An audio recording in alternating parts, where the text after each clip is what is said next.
L'important, c'est à un moment donné de dire stop. Voilà, l'instant où on arrête le chemin.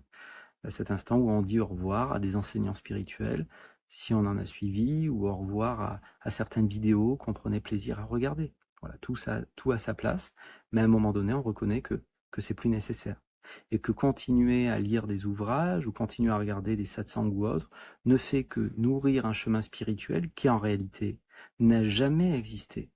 Parce que la réalisation du soi, c'est se rendre compte qu'en réalité, il n'y a personne qui a cheminé sur un chemin. La réalisation du soi n'est pas quelque chose de personnel. C'est-à-dire qu'à un moment donné, on se rend compte, la réalisation du soi, c'est une reconnaissance, c'est un rappel par de l'investigation directe. Donc le chemin spirituel sous-entendrait qu'il y a une personne qui chemine. Il n'y a jamais personne qui a cheminé vers la réalisation du soi. Parce qu'il n'y a que le soi, il n'y a que la conscience. Et pour que ça ne soit pas que des mots, que ça soit vécu, eh ben à un moment, peut-être qu'il est important de poser peut-être les ouvrages, même si les compréhensions mentales avaient leur place, et puis rentrer dans une investigation très directe, très directe. C'est-à-dire par un questionnement, pourquoi pas? Où suis-je? D'où émergent les pensées? D'où émerge le ressenti corporel? Est-ce que je suis à une distance de la pensée? Est-ce que la pensée est localisée dans l'espace ou non? Est-ce que cette paix que je ressens est à l'intérieur de moi ou non?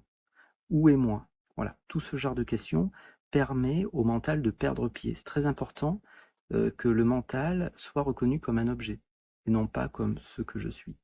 Donc après, effectivement, après la réalisation, le mental reste un objet fonctionnel. C'est-à-dire qu'il y a apparition de pensée et tout est respecté. Donc le mental est respecté, même s'il s'est de beaucoup appauvri, puisqu'il n'y a plus de projection dans le passé, on remue plus le futur non plus, enfin tout ça n'existe plus. En réalité, c'est une extrême disponibilité à maintenant, qui crée une forme de fluidité. Rien n'est jamais prévu. Tout se déroule spontanément, par un discernement, par une extrême présence. Effectivement, quand on parle de la réalisation, à un moment donné, c'est ce travail d'investigation, c'est-à-dire essayer de se localiser dans l'espace. Et pendant des années, pour certains, on va essayer de regarder où est-ce que je suis. Et naturellement, vous n'allez jamais trouver où vous êtes. Alors, le mental a des réponses toutes faites. Ça ne nous intéresse pas. Le mental va vous dire, je suis ici, il porte une histoire, je suis Erika, j'ai 2 enfants, je suis expert comptable, je mesure 1,74 m. Ça ne nous intéresse pas, c'est une histoire toute faite.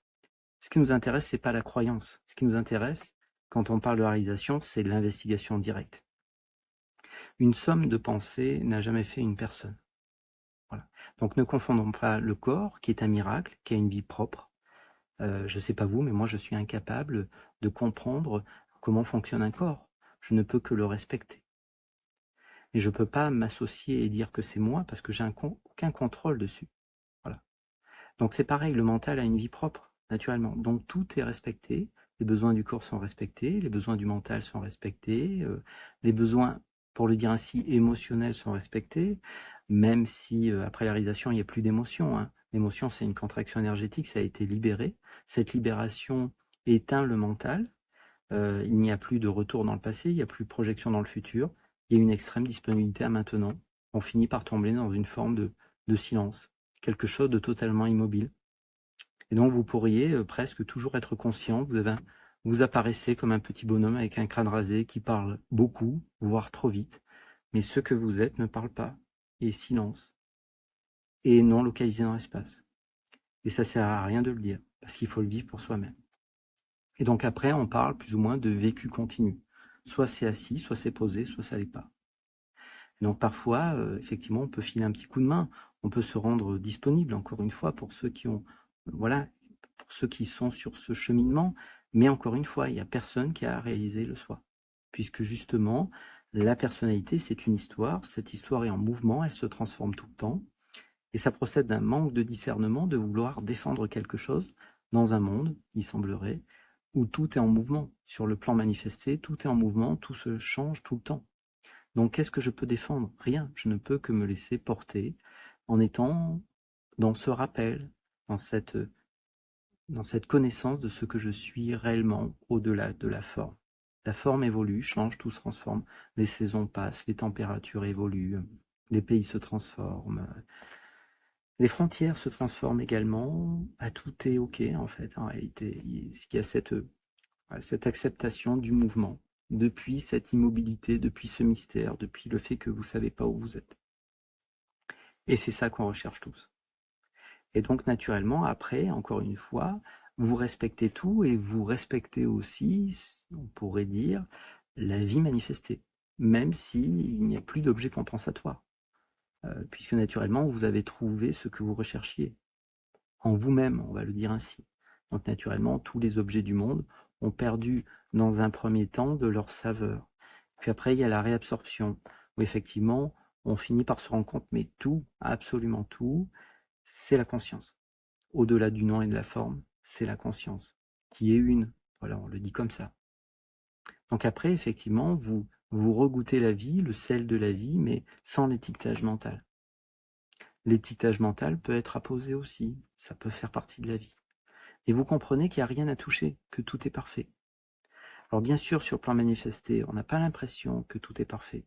Mais tout est parfait dans le sens où tout appartient à une forme d'équilibre, même ce qui semble négatif ou très négatif. Et puis, vous pouvez dire à un moment donné que vous êtes votre propre autorité. C'est-à-dire que chaque réalisation du soi va avoir une saveur, une texture particulière. Donc vous pouvez affirmer haut et fort que vous ne portez plus aucune valeur. Mais qui je serai pour savoir ce qui est bon pour les autres? Je suis personne pour ça. L'autre a toujours raison pour lui, parce que l'autre a d'autres valeurs, d'autres émotions, d'autres croyances inconscientes. L'autre défend quelque chose d'autre. Voilà. L'autre a une autre carte du monde. L'autre a un autre environnement, même si tout ça c'est encore une projection, bien sûr. Donc vous comprenez qu'il n'y a rien à changer, vous n'avez pas à jouer le sauveur de l'humanité non plus, puis on sait ce qui arrive malheureusement au sauveur. Donc vous êtes simplement vous-même, vous vivez simplement ce que vous avez à vivre. C'est pas parce que vous portez plus de valeur à proprement parler que vous pourriez faire du mal autour de vous. Voilà, peut-être que vous êtes incapable d'arracher une fleur qui est dans un champ. Mais pour ne pas faire de mal, vous n'avez pas besoin de valeur. C'est le discernement. C'est-à-dire que par ce discernement, dans un premier temps, reconnaissant ce que vous êtes, un mystère, puisque vous n'allez jamais pouvoir vous trouver dans l'espace, vous allez à un moment donné reconnaître aussi que tout ce qui apparaît, eh bien, c'est ce même mystère.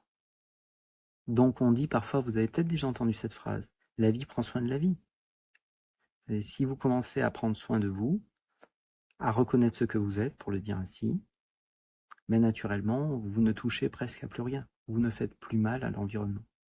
Et là, naturellement, ça devient simple. Ça devient quelque chose d'évident. Et donc après, eh bien oui, à ce moment-là, vous reconnaissez en réalité que vous n'avez jamais été sur un chemin. Que le chemin spirituel, c'est bien beau, mais en fait, c'est encore, je veux décevoir personne, du folklore pour certains d'entre nous. Si on ne se ment pas, on a essayé de rattacher les wagons avec une culture ou un courant spirituel qui ne nous appartenait pas. Donc le mental fonctionne par mimétisme, il ne peut qu'apprendre. Le mental n'est pas créatif, et naturellement, il a vu un être qui a réalisé, et qui parle du Tao, allez, c'est parti pour le Tao. Non, l'autre parle de l'hindouisme, allez, c'est parti pour l'hindouisme. Mais c'est pas ça. Pour le dire de manière fausse, chaque réalisation du soi est individuelle. C'est pas personnel, bien évidemment, mais c'est individuel. Il n'y aura que des saveurs différentes. Donc à ce titre-là, l'énéagramme peut encore nous montrer qu'est-ce qui risque de se produire sur le plan manifesté une fois que la réalisation a lieu. Même si souvent vous êtes totalement illisible, puisque comme vous agissez plus depuis des programmes préétablis à l'avance, vous pouvez à la fois porter, on va dire, une forme de sagesse, de simplicité, de folie, d'autorité, vous êtes votre propre autorité. Il y a de l'harmonie aussi, vous pouvez aussi vous souder à une équipe, à un groupe, pour le dire ainsi. Vous portez une forme de connaissance directe également, vous portez aussi la tendresse, la simplicité, la capacité de réussir aussi et de matérialiser dans le monde, mais non pas de manière égotique. Vous avez aussi cette opportunité d'aider les autres, et pourquoi pas même de les embrasser, de les prendre dans les bras, et de faire sentir à l'autre que lui aussi il est conscient. Voilà, ça peut prendre des parfums, des textures différentes, mais ça sera individuel, pour le dire ainsi. Ça sera unique. C'est un parfum particulier et le vôtre, ça sera que le vôtre. Et donc le mental est souvent trop séduit par les ouvrages spirituels, les satsangs, les machins, les tout. C'est très bien, ça a sa place. Mais on va pas se mentir, c'est pas la culture de nous tous. Donc c'est à un moment donné un travail intime, solitaire. Ce qu'on ne dit pas toujours, c'est que parfois les êtres qui ont réalisé leur nature, bon, ça passe parfois par d'extrêmes souffrances, c'est parfois très brutal, c'est ce qui s'est passé ici, hein, voilà, c'est rien de très original malheureusement, même si on peut concevoir que la souffrance n'est pas obligatoire, mais c'est surtout, pour certains d'entre nous, un chemin, pas un chemin, mais alors une sadhana ou des pratiques très très intenses. Voilà, donc voilà. Bon, je parle jamais de mon chemin parce qu'il est sans intérêt, mais pendant 10 ans, il n'y a qu'une chose qui m'a intéressé, c'est de savoir si j'étais ici ou pas. Si j'étais dans la texture, si j'étais là, maintenant, dans le goût. C'est la seule chose il a fallu 10 ans pour que ça se stabilise. Donc on pourrait finir la petite causerie comme ça, si vous voulez. Gardez du courage, gardez courage, gardez confiance.